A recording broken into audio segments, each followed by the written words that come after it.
Last week, the Shanghai Futures Exchange did something that should have made headlines across every financial network on the planet. Their silver inventory collapsed below 446 tons, the lowest level since 2016. But here's what makes this a five-alarm fire. China is the world's largest consumer of silver, and their vaults are now nearly empty, while they're still buying at a pace that would drain the rest of the global supply in months, not years. The official explanation? Market dynamics. Normal fluctuations. The real reason? A mathematical impossibility that has finally broken the system. We've burned through 1.1 billion ounces of silver that can never be replaced. And the paper price you see on your screen is now completely divorced from physical reality. In the next 30 minutes, I'm going to show you three things. First, how the geological foundation of silver supply is already breaking, with mine production actually declining despite record prices. Second, how industrial demand has quietly entered a death spiral where solar manufacturers alone are consuming silver faster than the entire planet can produce it. Third, how the paper market in London and New York ends with a default event that splits the world into two prices, the official lie and the street price that reflects true scarcity. And by the end, you'll understand why this isn't about traders or charts or headlines. It's about your savings, your pension funds, and your ability to preserve purchasing power when the currency system inevitably reprices against hard assets. This is vanishing in real time. To understand what just happened in Shanghai, you can't start in 2025. You have to go back to the decade between 2011 and 2020, what I call the lost decade of silver investment. That's when the bullion banks and futures traders realized that silver was too dangerous to leave in the hands of retail investors who might actually demand physical delivery. So they built the paper market, a system of derivatives and unbacked futures contracts that let them create the appearance of abundance where only deepening scarcity existed. Here's the mechanism hiding in plain sight. For every ounce of physical silver sitting in a vault, the COMEX and LBMA sold claims on that same ounce to 100 different buyers. As long as nobody asked for delivery, the illusion held. Prices stayed suppressed, often below the cost of production for primary silver miners. And here's where everything changes. When you suppress the price of a commodity below the cost of extracting it from the ground, the predictable happens. Exploration stops, new mines don't get built, existing mines cut back production or shut down entirely. Between 2016 and 2024, global silver mine production didn't grow, it shrank. In 2016, the world produced roughly 900 million ounces of silver from mines. In 2024, despite prices climbing above $60 per ounce, production was only 820 million ounces. We're mining less silver now than we were 8 years ago. This part isn't a prediction, it's math. But that's not the real problem. The real problem is that silver isn't like gold. You can't just decide to mine more of it when the price goes up. Here's the detail even analysts tend to miss. About 70% of all silver comes as a byproduct of mining other metals, primarily zinc, lead, copper, and gold. If you're a mining company digging for zinc, you get silver whether you want it or not. But you can't just ramp up silver production without flooding the zinc market and crashing that price. The system is locked, and this is where the countdown quietly began. Think of the silver system as a three-story building. Level 1 is where real silver is produced, the mines, the refiners, the physical metal coming out of the ground. In 2024, that level generated approximately 820 million ounces. But here's the constraint nobody talks about. The average ore grade at major silver mines has degraded by nearly half over the last decade. You now have to move twice the rock, burn twice the diesel, and process twice the material to extract the same amount of silver. The foundation is crumbling, and this part has already begun. Level 2 is where that physical silver gets sliced, repackaged, and pledged again.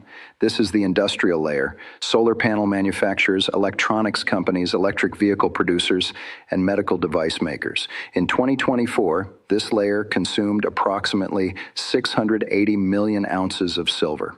Not for investment, not for speculation, for consumption. That silver goes into products and then into landfills. It's gone forever.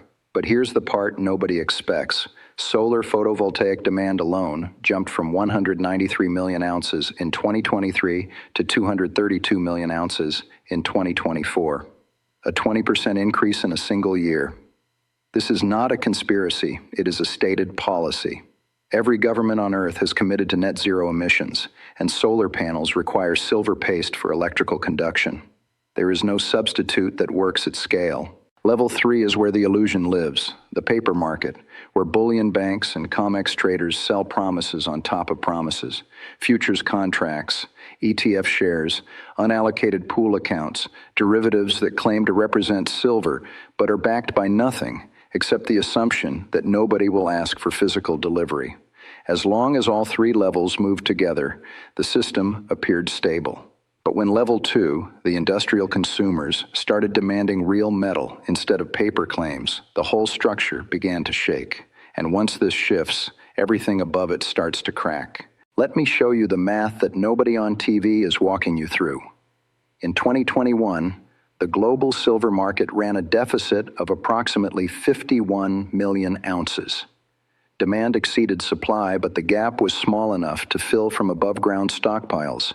In 2022, the deficit exploded to 263 million ounces, the largest single-year deficit ever recorded. In 2023, it was 184 million ounces. In 2024, the actual deficit came in at 149 million ounces, and the forecast for 2025, another 149 million ounces. Added up, in just 5 years, the system has burned through between 796 million and 1.1 billion ounces, depending on how you account for investment drawdowns. That's the equivalent of erasing more than one entire year of global mining production. That buffer is gone. The rope holding the balloon down has snapped. We don't have months. This is happening in days. Let me be precise about what a deficit actually means. It means that for 5 consecutive years, humanity has consumed more silver than we mined. Where did that extra silver come from? It came from stockpiles, government reserves, ETF holdings, industrial inventories, the physical metal that was accumulated during the 1990s and 2000s when mining outpaced demand. Those stockpiles are now mathematically exhausted. This is not theoretical, it's observable. Here's what that looks like on the ground. Industrial stockpiles of silver, the physical inventories that manufacturers keep on hand to ensure continuous production, have collapsed from 90 to 120 days of consumption down to just 30 to 45 days. For a solar panel manufacturer in China, that means you're living hand to mouth. One supply disruption, one logistics delay, one refinery going offline, and your entire production line stops. And here is where the cascade becomes unstoppable. The LBMA vaults in London, which set the global benchmark price for silver, have seen their free float inventory, the metal that's actually available for trading and delivery, drop by roughly 75% from peak levels. In practical terms, the free float fell from around 850 million ounces down to under 200 million ounces. Let's put that in context. Global industrial demand alone in 2024 was 680 million ounces. The entire liquid supply available in London wouldn't cover even 4 months of industrial consumption. This is the mechanism hiding in plain sight, because what comes next is worse. The COMEX in New York shows the same pattern. Their registered inventories, which is the metal available for immediate delivery against futures contracts, have been declining for years. Every month, more metal gets reclassified from registered to eligible, which is a polite way of saying it's no longer available for delivery. It's still in the vault, but you can't have it. This is a default in all but name. The exchange is quietly preparing for the moment when contract holders demand delivery, and there's nothing to give them except cash settlement at whatever artificial price they decide to honor. But this isn't even the part that scares me. The part that should terrify anyone paying attention is what's happening in the East versus the West. In late 2025, the Shanghai Premium, which measures the cost of buying physical silver in China compared to the paper price in London, exploded to 13.7%. Let me explain why that number is a death sentence for the Western pricing system. When you can buy silver on the COMEX, for, let's say, $35 an ounce, but in Shanghai, the same metal is trading at nearly $40, that spread represents pure arbitrage profit. Traders will buy metal in New York or London, ship it to China, and collect the difference. And that's exactly what's been happening. Massive flows of physical silver have been moving from west to east throughout 2024 and 2025. The vaults in London and New York are being drained to feed demand in Asia, and this is where the first domino falls. Here's how this breaks in the real world, step by step. Step 1. Solar manufacturers in China, who are already operating on razor-thin inventory buffers, realize that the spot price they see on their screens doesn't matter. They can't get physical delivery at that price, so they start paying premiums directly to refiners and miners, bypassing the paper market entirely. The Shanghai Premium is proof that this has already begun. Step 2. Western bullion banks and COMEX traders see the spread and rush to arbitrage it. They pull metal out of London and New York vaults and ship it east. This drains the registered inventories that are supposed to back the paper contracts. But once this shifts, the entire foundation starts to shake. Step 3. The exchanges face a crisis. Contract holders, whether they're industrial users or sophisticated investors, start demanding physical delivery, not cash settlement, not paper promises, actual metal. And the exchanges discover they don't have enough registered inventory to meet those demands, so they do what institutions always do when the math stops working. They quietly change the rules. They adjust margin requirements. They modify collateral standards. They create new categories of settlement. They do everything except admit the obvious truth that they've been running a fractional reserve system where the reserves have run out. And here is where the cascade becomes unstoppable. Step 4, retail investors holding silver ETFs, the ones who thought they owned silver because they own shares in SLV or similar funds, discover they don't own metal. They own a claim on metal that's been pledged multiple times over. When they try to redeem those shares for physical delivery, they learn about minimums, about authorized participant requirements, about all the fine print that was designed specifically to prevent small holders from ever taking possession. For the average household, this means your retirement account that shows exposure to silver doesn't actually give you protection against currency debasement. You own a promise that evaporates the moment stress hits the system. This is the moment small businesses get crushed. Step 5. Governments step in with emergency measures, capital controls, export restrictions, strategic reserve declarations. They do what governments always do when markets reveal uncomfortable truths. They suspend the market. We've already seen precursors of this. In 2020, multiple refineries and mints suspended production during the pandemic. Premiums on physical silver coins exploded to $8, $10, even $12 over spot. The U.S. Mint couldn't keep up with demand for silver eagles and had to ration production. That was a preview. What's coming is the full performance. We haven't even reached the breaking point yet. That's the cascade. Every step is already visible. We're just waiting for the last domino to tilt. This is not theoretical. It's observable. The data forces one conclusion. The paper price system is living on borrowed time, and that time is measured in months, not years.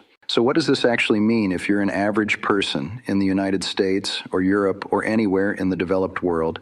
It means your pension, your 401k, your savings account denominated in currency, is tied to a financial system that is over-leveraged against commodities it doesn't actually possess. Here's what that looks like on the ground. Your retirement fund might show that it has exposure to precious metals through ETFs or commodity funds, but that exposure is a paper claim. When the music stops, when the Shanghai Premium keeps widening and the COMEX runs out of deliverable metal, those ETFs will cash settle. You'll get dollars or euros or pounds. And by that point, those currencies will be worth substantially less against real goods because the market will have repriced everything against scarcity, not paper abundance. Let me be precise. When a system runs a structural deficit for 7 consecutive years, when inventories designed to buffer against supply shocks drop by 75%, when the premium between physical metal and paper contracts hits double digits, you are watching a controlled demolition, not a market correction. For pensions, this is catastrophic. Pension funds are required by law to maintain diversified portfolios, and many hold commodity exposure through derivatives and paper instruments. When those instruments default or cash settle, the fund doesn't get the inflation protection it thought it had purchased.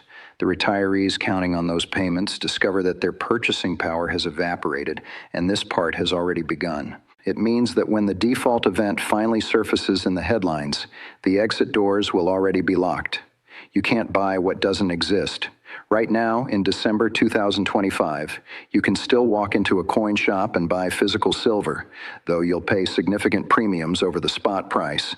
But that window is closing. The U.S. Mint sales of silver eagles dropped 46% in 2024, not because demand fell, but because high premiums and limited supply locked out buyers.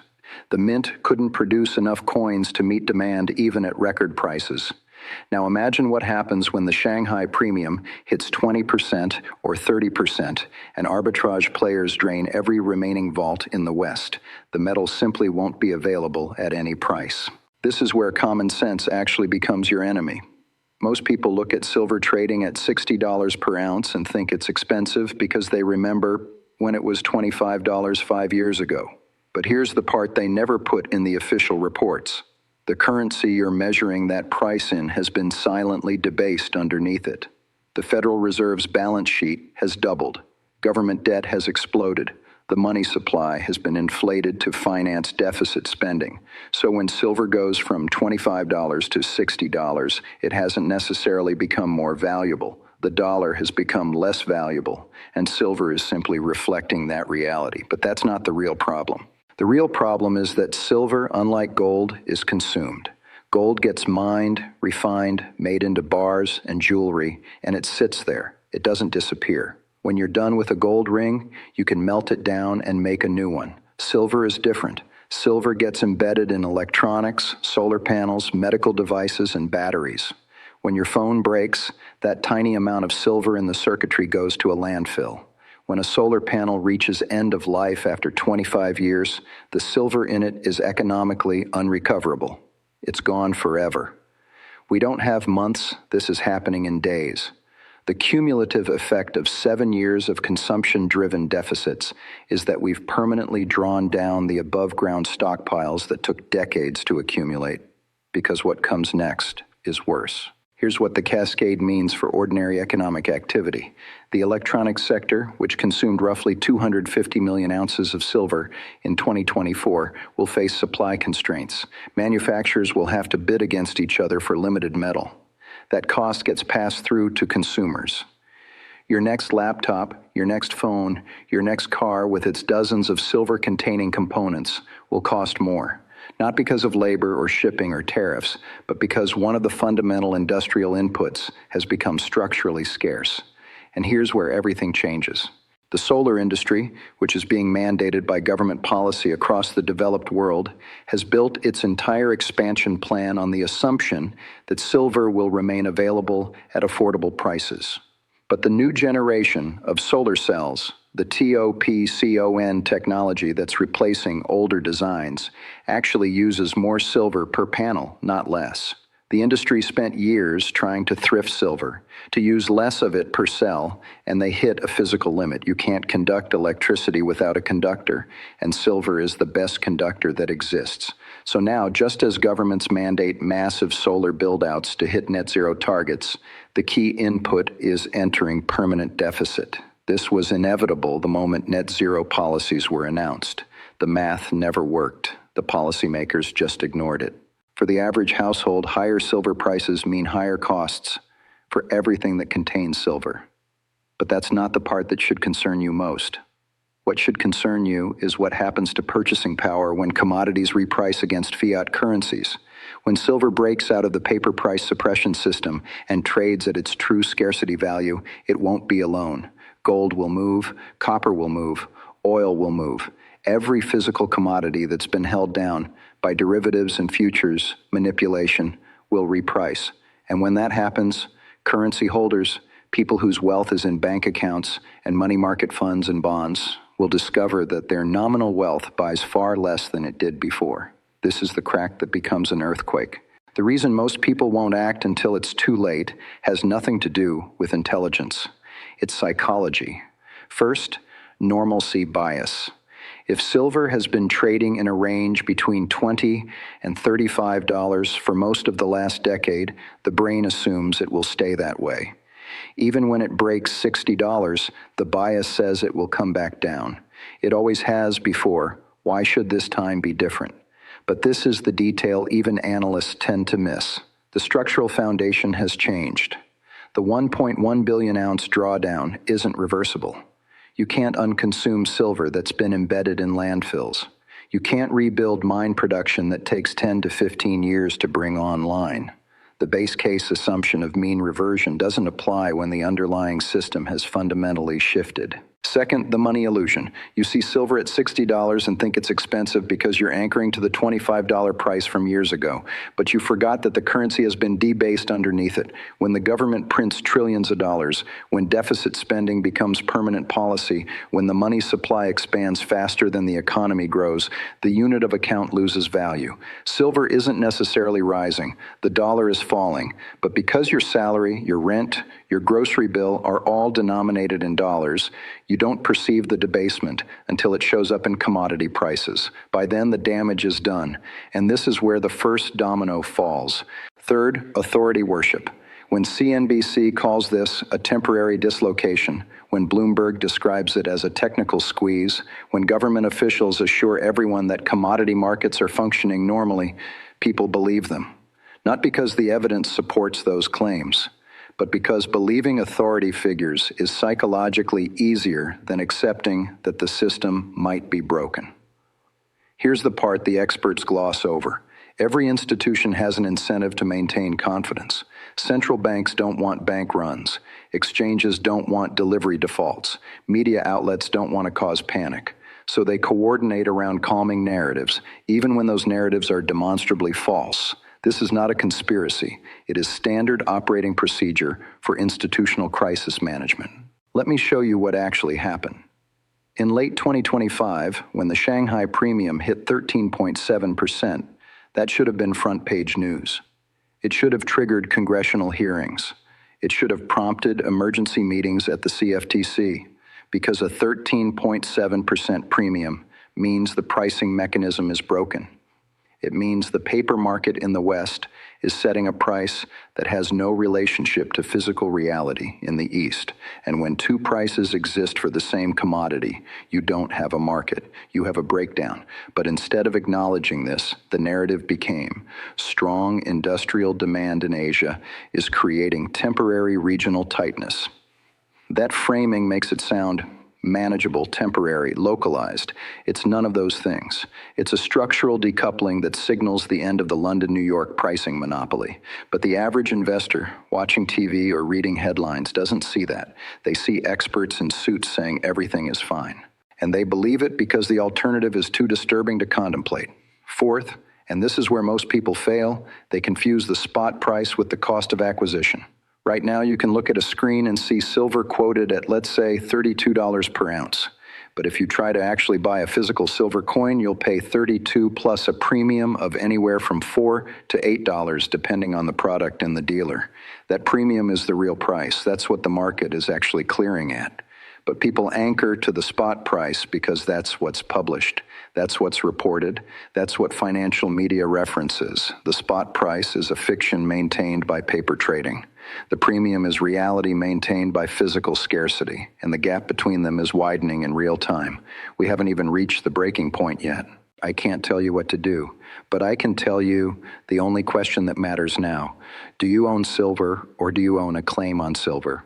This is the mechanism hiding in plain sight. If you hold shares in a silver ETF like SLV, you own a claim. If you hold futures contracts on the COMEX, you own a claim.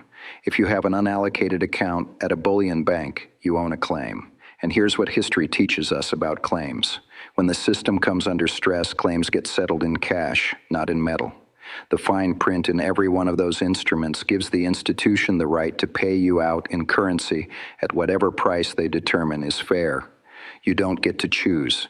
You don't get to appeal. You get a wire transfer and a thank you note. If you hold physical coins or bars in your personal possession, allocated in a vault where you have specific serial numbers assigned to your name, or stored in a way where you control the keys and the access, you own the asset. Let me be precise about why this distinction matters more now than it ever has before.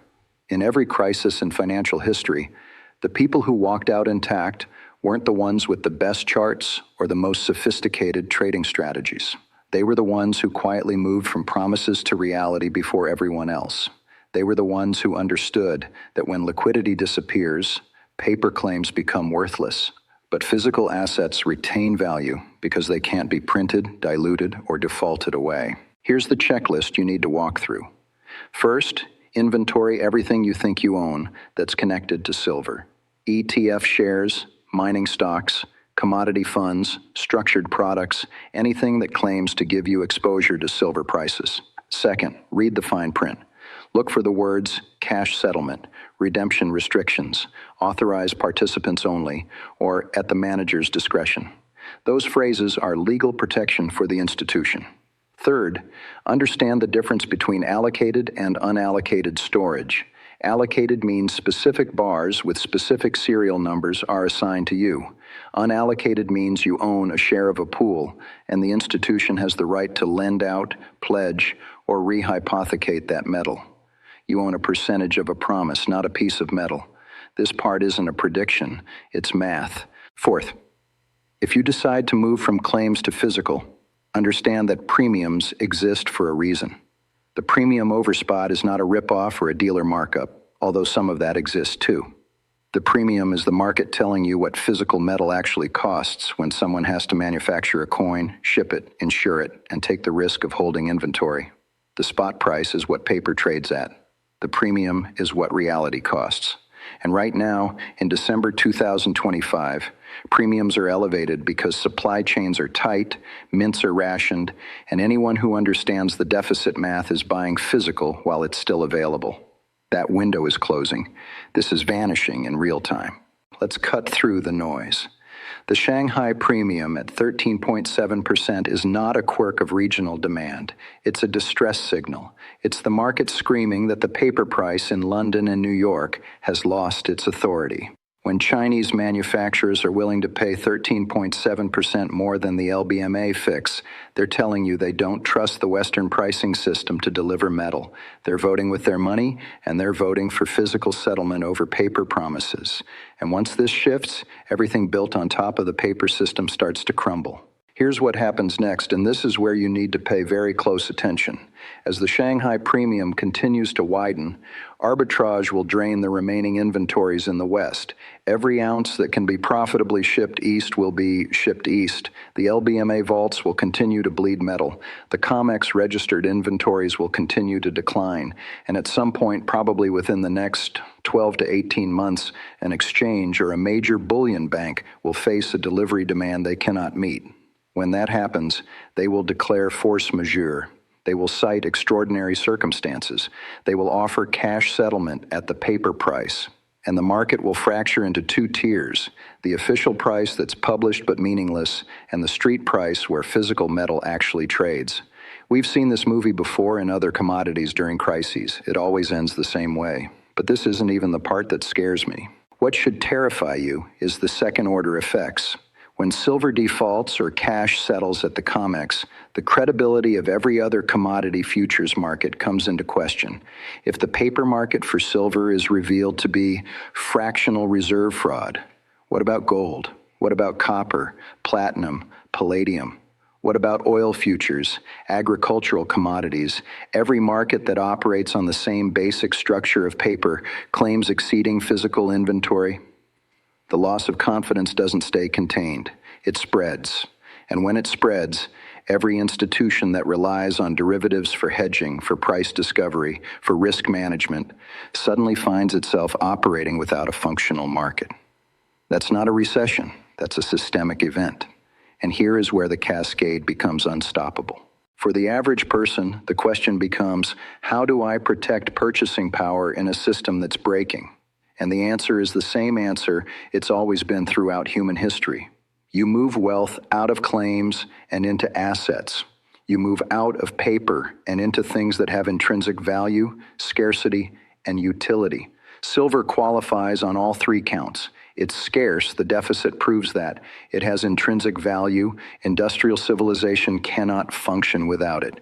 And it has utility, you can hold it, store it, transport it, trade it, without needing permission from a bank or a government. This is not theoretical, it's observable. But here's where common sense actually becomes your enemy. People hear that silver is in deficit and they think, well, the price will go up and that will incentivize more production and the market will balance. That logic works for normal commodities. It doesn't work for silver because of the 10 to 15-year lag time between discovery and production. Even if a mining company decided today to build a new primary silver mine, which is unlikely given the capital costs and permitting delays, that mine wouldn't produce an ounce until 2035 or later. And remember, most silver comes as a byproduct. You can't just turn up silver production without affecting the markets for zinc, lead, and copper. The supply side is locked. The demand side is accelerating because of policy mandates for solar and electric vehicles. The math forces one conclusion: prices must rise until demand is destroyed. And given that industrial demand is inelastic, that means prices must rise a lot, because what comes next is worse.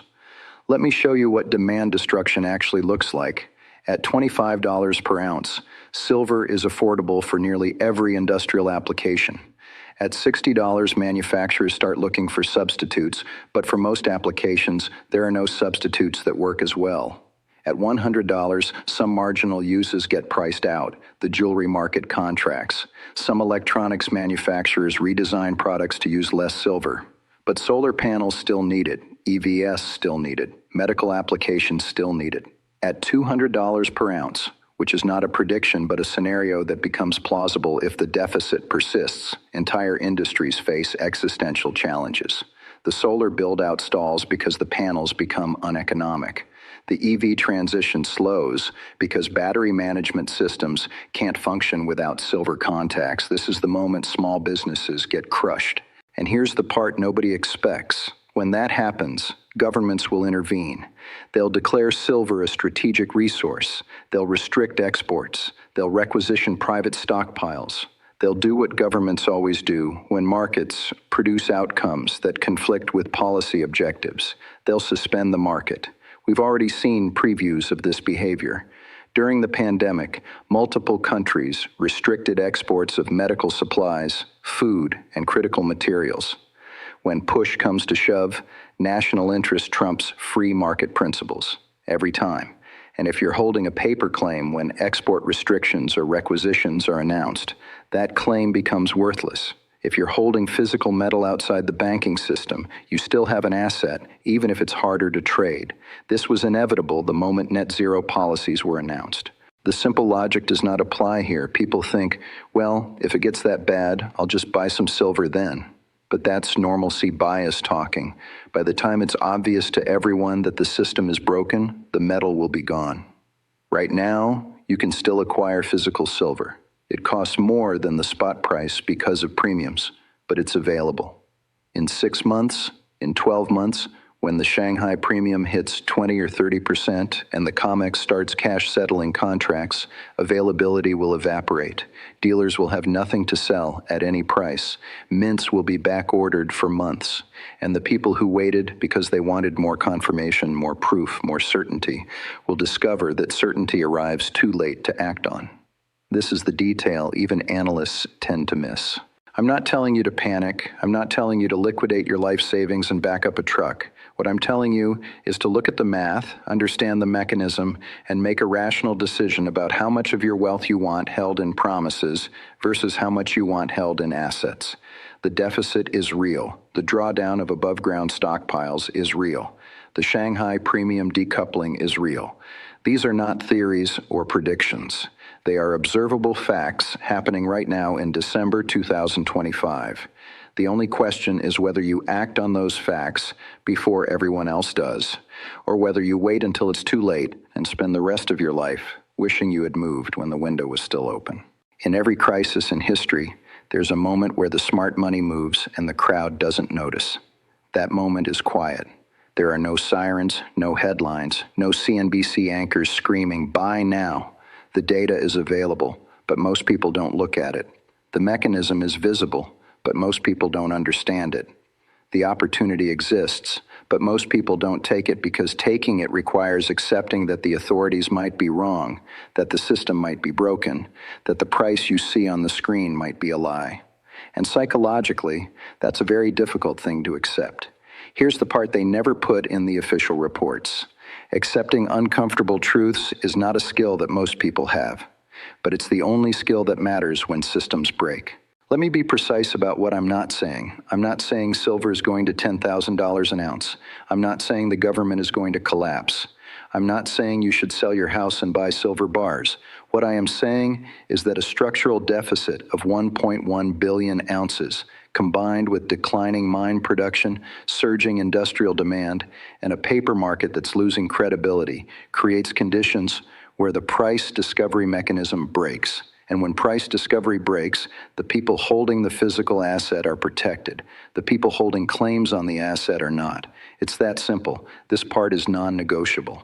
They blamed it on cooling issues at the Shanghai Exchange. They blamed it on technical dislocations in the physical market. They blamed it on strong industrial demand creating temporary regional tightness. But you now know the truth. The silver market didn't stumble. It finally tripped over the math it's been ignoring for 7 years. The 1.1 billion ounce hole isn't a prediction. It's a receipt for a meal the world has already eaten. The bill is now due. And when the waiter arrives at your table asking for payment, the only question that will matter is whether you're holding currency that's being debased in real time, or whether you're holding an asset that cannot be printed, diluted, or wished into existence by a central bank. In the next episode, we're going to look at why the gold to silver ratio at 85 to 1 is a mathematical anomaly that's about to correct with violence. We're going to examine the historical range, the industrial fundamentals that have changed, and why silver's catch-up to gold might be the single largest wealth transfer event in the commodities market over the next 3 years. Stay vigilant, stay informed, and above all, understand the difference between owning an asset and owning a promise. Because when the music stops, that difference is the only thing that matters.